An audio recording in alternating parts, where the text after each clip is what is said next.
ഇന്നത്തെ വ്ളോഗിൽ ഞാൻ പറയാൻ പോകുന്ന കാര്യങ്ങളുണ്ടല്ലോ, പ്രവാസികളുടെ ഭാര്യമാർക്ക് വേഗം കണക്ട് ചെയ്യാൻ പറ്റുന്ന കാര്യങ്ങളാട്ടോ. ഞാനൊരു പ്രവാസിയുടെ ഭാര്യയാട്ടോ. എൻ്റെ കല്യാണം കഴിഞ്ഞിട്ട് ഇപ്പോൾ 4 വർഷമായേ. ഞങ്ങളുടെ കല്യാണത്തിന് മുന്നേ തന്നെ ജോ അബുദാബിയിലാട്ടോ വർക്ക് ചെയ്തുകൊണ്ടിരിക്കുന്നത്. ഇപ്പോഴും അവിടെ തന്നെയാണ് വർക്ക് ചെയ്യുന്നത്. കല്യാണത്തിൻ്റെ ആ ഒരു ടൈം ആയപ്പോൾ ഞാൻ പറഞ്ഞിട്ടുണ്ടായിരുന്നു എന്നെ കൂടെ കൊണ്ടുപോകാമെങ്കിൽ മാത്രമേ ഞാനിത് സമ്മതിക്കത്തുള്ളൂ എന്ന്. അപ്പോൾ എനിക്കും കൂടി അവിടെ ഒരു ജോബ് ആവുകയാണെങ്കിൽ പോകാമല്ലോ എന്നുള്ളൊരു പ്ലാനിലായിരുന്നു ഞങ്ങൾ രണ്ടുപേരും. പുള്ളിക്കും എന്നെ ഇവിടെ ഇങ്ങനെ ഇട്ട് പോകാനുള്ള താല്പര്യമൊന്നും ഉണ്ടായിരുന്നില്ല. ഒന്നിച്ച് നിൽക്കുന്നത് തന്നെയാണ് ഞങ്ങൾക്ക് രണ്ടുപേർക്ക് താല്പര്യം ഉണ്ടായിരുന്നത്. പക്ഷേ ആ പ്ലാൻ അങ്ങ് നടന്നില്ല കേട്ടോ. ഞങ്ങളുടെ കല്യാണം കഴിഞ്ഞ് 1 മാസമായപ്പോൾ തന്നെ ജോ തിരിച്ചു പോയിട്ടുണ്ടായിരുന്നു കേട്ടോ അബുദാബിയിലേക്ക്. പിന്നെയുള്ള ദിവസം എന്ന് പറഞ്ഞാൽ ശരിക്കും ലീവിന് വരുന്ന ആ ദിവസം ഇങ്ങനെ എണ്ണിക്കൊണ്ടിരിക്കുകയായിരുന്നു സത്യം പറഞ്ഞു കഴിഞ്ഞാൽ.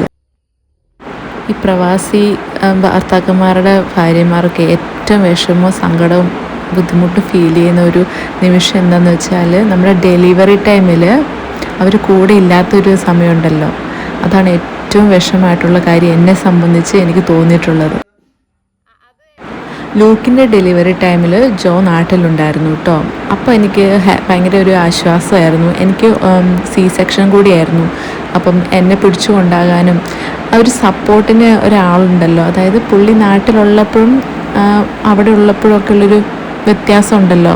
അപ്പം കൂടെ ഉള്ളപ്പോൾ ഉള്ളൊരു സമാധാനവും സന്തോഷവും അത് വേറെ തന്നെയല്ലേ. പക്ഷേ ഇസയുടെ ഡെലിവറി ടൈമിന് പുള്ളി ഉണ്ടായിരുന്നില്ല കേട്ടോ. വരാൻ നോക്കിയിട്ടുണ്ടായിരുന്നു, പക്ഷേ ലീവ് കിട്ടിയില്ല. അപ്പം അത് സെക്കൻഡ് ടൈമും കൂടി ആയിരുന്നു. ലൂക്കും ഉണ്ട്. അങ്ങനെ എനിക്കത് ഭയങ്കര ഒരു സങ്കടമായിട്ടുള്ളൊരു സമയമായിരുന്നേ. എന്ന് വെച്ചാൽ ഞാൻ ഒറ്റയ്ക്ക് തന്നെയാണ് ലേബർ റൂമിലേക്ക് പോയതും. അതായത് എന്താ വെച്ചാൽ രാവിലെ ആയിരുന്നേ. പിന്നെ ലൂക്ക് ഉറങ്ങുമായിരുന്നു, മമ്മി ലൂക്കിൻ്റെ അടുത്തായിരുന്നു, പിന്നെ പപ്പ ഉണ്ടായിരുന്നു. വേറെ ആരും അങ്ങനെ ഉണ്ടായിരുന്ന ടൈം ആയിരുന്നില്ല അത്. അപ്പോഴത്തേക്ക് എനിക്കത് ഭയങ്കര സങ്കടമായിരുന്നു. ഞാനീ പോകുന്നത് തിരിച്ച് വരത്തില്ല എന്നൊരു മൈൻഡ് സെറ്റോടെയാണ് ഞാൻ പോകുന്നത്. കാരണം എനിക്ക് രണ്ടാമത്തെ സെക്ഷൻ ആയപ്പോഴത്തേക്കും ഭയങ്കര പേടിയായിരുന്നു. ആദ്യത്തെ കഴിഞ്ഞപ്പോഴത്തേക്കും എനിക്ക് പിന്നെ ഭയങ്കര പേടിയാകാനായി. രണ്ടാമത്തെയൊക്കെ ആയപ്പോഴത്തേക്കും നമുക്ക് ഒരാളും കൂടി ഉള്ളപ്പോഴത്തേക്കും രണ്ടാമത്തെ ആയപ്പോഴത്തേക്കും എനിക്ക് ഭയങ്കര ഒരു പേടിയായിരുന്നു. അപ്പോൾ ആ ഒരു സമയത്ത് പുള്ളി കൂടെ ഉണ്ടായിരുന്നെങ്കിൽ എന്ന് ഭയങ്കരമായിട്ട് ഞാൻ ആഗ്രഹിച്ചൊരു നിമിഷമാണ്. അതാണ് ഞാൻ പറഞ്ഞത്, ഏറ്റവും സങ്കടകരമായൊരു സമയം എനിക്കത് ആ സെക്കൻഡ് ടൈമിലെ ഡെലിവറി ടൈമിൽ പുള്ളി ഇല്ലാത്തതായിരുന്നു. പിന്നൊരു സങ്കടം വരുന്ന കാര്യം എന്താണെന്ന് വെച്ചാൽ, ഞങ്ങളുടെ കല്യാണം കഴിഞ്ഞിട്ട് ഇപ്പോൾ 4 വർഷമായി. പുള്ളിക്ക് 2 മാസത്തിൽ 1 മാസം ലീവൊക്കെ ഉണ്ട് കേട്ടോ. മുന്നേ അത് 3 മാസത്തിലായിരുന്നേ. പക്ഷേ ഞങ്ങൾക്ക് ഇതുവരെയായിട്ട് ഒരു ഫംഗ്ഷൻ അറ്റൻഡ് ചെയ്യാൻ പറ്റിയിട്ടില്ല ഒന്നിച്ച്. ലീവ് ഉണ്ടെന്ന് പറഞ്ഞു കഴിഞ്ഞാലും എനിക്കത് ഭയങ്കര വിഷമം. എനിക്ക് എവിടെയെങ്കിലുമൊക്കെ നല്ല ഡ്രസ്സൊക്കെ ഇട്ടിട്ട് പുള്ളിയുടെ കൂടെ പോയി ഫംഗ്ഷനൊക്കെ അറ്റൻഡ് ചെയ്ത് ഫോട്ടോയൊക്കെ എടുക്കണമെന്ന് ഭയങ്കര ആഗ്രഹമുണ്ട്. പക്ഷെ ഞങ്ങൾക്ക് ഇതുവരെ അത് നടന്നിട്ടില്ല. ആകെ ഞങ്ങൾ ഒന്നിച്ചൊരു ഫംഗ്ഷൻ അറ്റൻഡ് ചെയ്തിട്ടുണ്ടെങ്കിൽ അത് ഞങ്ങളുടെ പിള്ളേരുടെ മാമോദിസ മാത്രമാണ് കേട്ടോ. ഒരു കല്യാണത്തിനൊക്കെ പോകുമ്പോഴേക്കും എല്ലാവരും കപ്പിളായിട്ടൊക്കെ വന്ന് ഫോട്ടോ എടുക്കുന്നു, നല്ല ജോഡിയായിട്ട് നല്ല പെയർ ചെയ്ത് ഡ്രസ്സൊക്കെ ഇട്ട് വരുന്നു. അതൊക്കെ കാണുമ്പോഴത്തേക്കും ഒരു സങ്കടമുണ്ട്. അപ്പോഴത്തേക്കും ഞാൻ ഫോണെടുത്ത് മെസ്സേജൊക്കെ അയക്കും. അത് വേറൊരു വിഷമമാണ് കേട്ടോ. മക്കളുണ്ടെങ്കിലും മക്കളുടെ കൂടെയൊക്കെ ഉണ്ടെങ്കിൽ, പക്ഷെ നമുക്ക് ഒരു നമ്മുടെ ആളില്ലാതിരിക്കുമ്പോൾ ഒപ്പമില്ലാത്തപ്പോൾ ഒക്കെ അത് വേറൊരു വിഷമം തന്നെയാണ്. പിന്നെ പിള്ളേരുടെ കാര്യത്തിൽ പറയുകയാണെങ്കിൽ ഓൾമോസ്റ്റ് ഇവരുടെ എല്ലാ കാര്യവും ഞാൻ തന്നെയാണ് ചെയ്യുന്നത്. കെയർ ചെയ്യാനൊക്കെ ആളുണ്ടെങ്കിലും പിള്ളേരുടെ ഓൾമോസ്റ്റ് എല്ലാ കാര്യവും ഞാൻ തന്നെയാണ് ചെയ്യുന്നത്. അപ്പോൾ ആ സമയത്തൊക്കെ ചില സമയത്ത് പുള്ളിയും കൂടെ ഉണ്ടായിരുന്നെങ്കിൽ ഹെൽപ്പ് ചെയ്യുന്ന കാര്യങ്ങളൊക്കെ വരുമ്പോഴത്തേക്കും പുള്ളിയും കൂടെ ഉണ്ടായിരുന്നെങ്കിൽ എന്ന് ആശിച്ചു പോകും കേട്ടോ. പിന്നെ പുള്ളീനെ വീഡിയോ കോൾ ചെയ്ത് നമുക്ക് വിളിക്കാനും പറ്റത്തില്ല. അപ്പം ഇവിടെ പോയി കഴിഞ്ഞാൽ പിന്നെ തിരിച്ചു വരുമ്പോഴാണ് ശരിക്കും കാണാൻ പറ്റുന്നത്. അപ്പോൾ ഞങ്ങളിങ്ങനെ വീഡിയോ കോൾ വിളിക്കുമ്പോഴൊക്കെ പക്ഷെ നമ്മളെ മാത്രമേ കാണാൻ പറ്റുള്ളൂ. അപ്പം അങ്ങനത്തെ ഒരു വർക്ക് സ്ഥലത്താട്ടോ വർക്ക് ചെയ്യുന്നത്. അതുകൊണ്ടാണ് അങ്ങനെ കാണാൻ പറ്റാത്തത്. അപ്പം തിരിച്ചു വരുമ്പോഴേ അവിടെ പോയിട്ട് തിരിച്ച് വരുമ്പോൾ മാത്രമേ ഞങ്ങൾക്ക് നേരിട്ട് കാണാൻ പറ്റുള്ളൂ. പക്ഷെ ഞങ്ങളെ കാണാൻ പറ്റുമേ, അത് വലിയ കാര്യം തന്നെ. പക്ഷെ പുള്ളിനെ ഞങ്ങൾക്ക് കാണാൻ പറ്റില്ല, അതൊരു സങ്കടമാണ്. ലൂക്ക് കുഞ്ഞിലായിരിക്കുമ്പം ഇങ്ങനെ ഫോണിൽ വിളിച്ചിങ്ങനെ വീഡിയോ കോളിലൊക്കെ സംസാരിക്കും, പക്ഷെ കാണാൻ പറ്റില്ലല്ലോ. അപ്പം പപ്പ എവിടെയും ചോദിക്കും, കൊച്ചെപ്പോഴും കാണിച്ചതിന് ഫോണിലാണ്. അങ്ങനെ കുറച്ച് അറിവൊക്കെ ആയിക്കഴിഞ്ഞിട്ട് പപ്പനെ നേരിട്ട് കാണുമ്പോഴൊന്നും ആൾക്ക് പെട്ടെന്ന് അങ്ങോട്ട് മനസ്സിലാകുന്നുണ്ടായിരുന്നില്ല. പപ്പ എന്ന് പറയുമ്പോഴത്തേക്കും ഫോണിനകത്തുള്ള ഒരാൾ, അങ്ങനെ ഒരു മൈൻഡായിരുന്നു കേട്ടോ ലൂക്കിനുണ്ടായിരുന്നത്. പിന്നെ പുള്ളി 2 മാസം കൂടിയിട്ട് 1 മാസത്തിന് ലീവിന് വരുന്നതുകൊണ്ട് എല്ലാവരും പിന്നെന്താ സുഖല്ലേ, ഗൾഫിലാന്ന് പറഞ്ഞാലും എന്താ ഇടയ്ക്കിടയ്ക്ക് വരുമല്ലോ എന്നൊക്കെ പറയും. പക്ഷേ അതൊരു നല്ല കാര്യം തന്നെയാണ്. പക്ഷേ ആ ഒരു 2 മാസം എന്ന് പറഞ്ഞാൽ ആ മാസത്തിൽ നമുക്ക് അത്യാവശ്യമായിട്ട് വേണ്ട സമയങ്ങളുണ്ട്. നമുക്ക് ചിലപ്പം ഇമോഷണലി ഡൗൺ ആയിട്ടുള്ള ടൈം ഉണ്ടാവും, സ്ട്രെസ് ആയിട്ടുള്ള ടൈമാവും. ഈ ചെറിയ മക്കളെ 2 പേരെ നോക്കുമ്പോഴത്തേക്കും അത് ചില സമയമൊന്നും തീരെ പറ്റില്ല.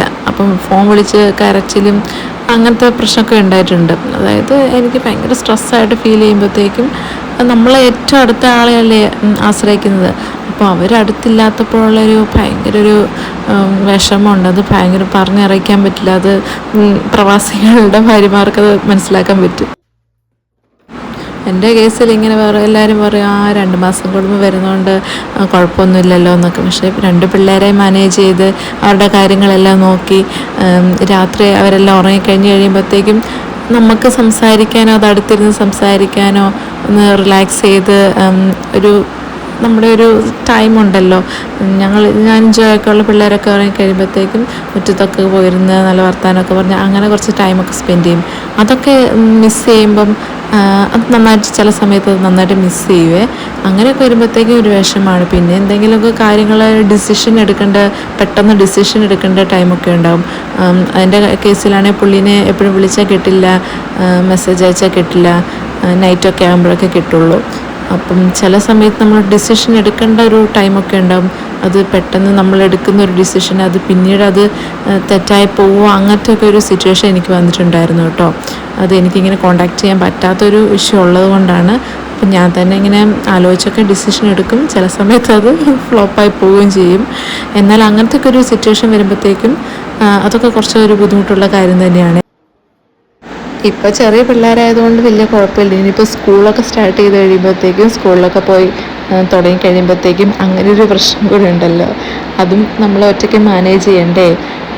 അങ്ങനെ വരുമ്പോഴത്തേക്കും ആ ഒരു കാര്യം ഞാൻ ഇപ്പോഴും ആലോചിക്കാനുണ്ട്. പുള്ളിയും കൂടി ഇല്ലാത്തപ്പം ഒറ്റയ്ക്ക് എങ്ങനെ ഞാൻ നോക്കി ചെയ്യും. പക്ഷെ ഇതൊക്കെ നമ്മളെക്കൊണ്ട് പറ്റുന്ന കാര്യമൊക്കെ തന്നെയാണ് കേട്ടോ. ഒരാൾ കൂടെ ഇല്ലെന്ന് മീൻസ് അങ്ങനെയല്ല, അവരിപ്പം നമ്മുടെ കൂടെ ഇല്ല എന്നുണ്ടെങ്കിൽ നമുക്കെല്ലാം മാനേജ് ചെയ്യാൻ പറ്റുന്ന കാര്യങ്ങൾ തന്നെയുള്ളൂ. പക്ഷെ എന്നാലും അവരുണ്ടെങ്കിൽ എന്ന് നമ്മളെപ്പോഴും ആഗ്രഹിക്കും. കാരണം അവർ ചെയ്യുന്നത് അവർ തന്നെ ചെയ്യുമ്പോഴല്ലേ അതിനൊരു സാറ്റിസ്ഫാക്ഷൻ കിട്ടത്തുള്ളൂ. പക്ഷെ നമുക്ക് ചെയ്യാവുന്നേ കേട്ടോ. നമ്മൾ മനസ്സ് വെച്ചാൽ ചെയ്യാവുന്ന കാര്യങ്ങൾ തന്നെയുള്ളൂ. നമുക്ക് അതിനുള്ളൊരു പവറുണ്ട്. നമ്മളൊരു അമ്മയല്ലേ, അപ്പം നമുക്കത് ചെയ്യാനുള്ള കഴിവുണ്ട്. അപ്പോൾ ഇങ്ങനെ ഞാൻ പൊതുവേ എങ്ങനെ ഒരു ഇൻട്രോവേർട്ട് ടൈപ്പാണ്. എന്നെക്കൊണ്ട് അത്യാവശ്യം എല്ലാ കാര്യങ്ങളും എനിക്ക് ചെയ്യാൻ പറ്റുന്നുണ്ടെങ്കിൽ അത് നിങ്ങളെക്കൊണ്ടും പറ്റും. നമ്മൾ ഇങ്ങനെ വിഷമിച്ചിരിക്കേണ്ട ആവശ്യമൊന്നുമില്ല. ഞാൻ ഇടയ്ക്ക് ഇങ്ങനെ ചിന്തിക്കും, നമ്മളെന്തിനാ ഇങ്ങനെ വിഷമിച്ചിരിക്കുന്നത്. ഞാനിപ്പോൾ 2 കുഞ്ഞുങ്ങളെ നല്ലപോലെ നോക്കുന്നുണ്ട്, എല്ലാ കാര്യങ്ങളും ചെയ്യുന്നുണ്ട്. പുള്ളി ഇല്ലാത്തതിൻ്റെ കുറവൊന്നും ഞാൻ വരുത്തുന്നില്ല. പുള്ളി വരുമ്പോൾ അത് വേറൊരു സന്തോഷം കേട്ടോ. സന്തോഷം പറഞ്ഞറിയിക്കാൻ പറ്റില്ല. മക്കൾക്കായാലും എനിക്കായാലും ഭയങ്കര സന്തോഷമാണ്. പക്ഷേ ഇല്ലാത്ത സമയത്ത് നമ്മൾ എന്ത് ചെയ്യാനാ, നമ്മളെ കൊണ്ടാവുന്ന പോലെ എല്ലാം ചെയ്യുന്നുണ്ട്. മക്കളെ നോക്കുന്നു, മക്കളുടെ കാര്യങ്ങൾ, നമ്മുടെ കാര്യങ്ങളെല്ലാം ചെയ്യുന്നുണ്ട്. അപ്പം അങ്ങനെ നോക്കുമ്പോഴത്തേക്കും ഭയങ്കര സ്ട്രെസ്സായിട്ടിരിക്കാനോ വിഷമിച്ചിരിക്കേണ്ട ആവശ്യമൊന്നുമില്ലല്ലോ.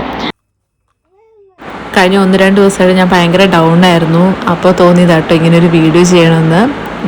എന്നെപ്പോലെ ഒത്തിരി പേരുണ്ടാവുമല്ലോ, അപ്പോൾ നിങ്ങൾക്കത് മനസ്സിലാക്കാൻ സാധിക്കില്ലേ. അപ്പോൾ അത്രേ ഉള്ളൂ കേട്ടോ. ഇതൊക്കെ ഒന്ന് പറയണം തോന്നി. ഇപ്പോൾ ഏതായാലും അടുത്ത വ്ളോഗിൽ കാണാം കേട്ടോ. ബൈ.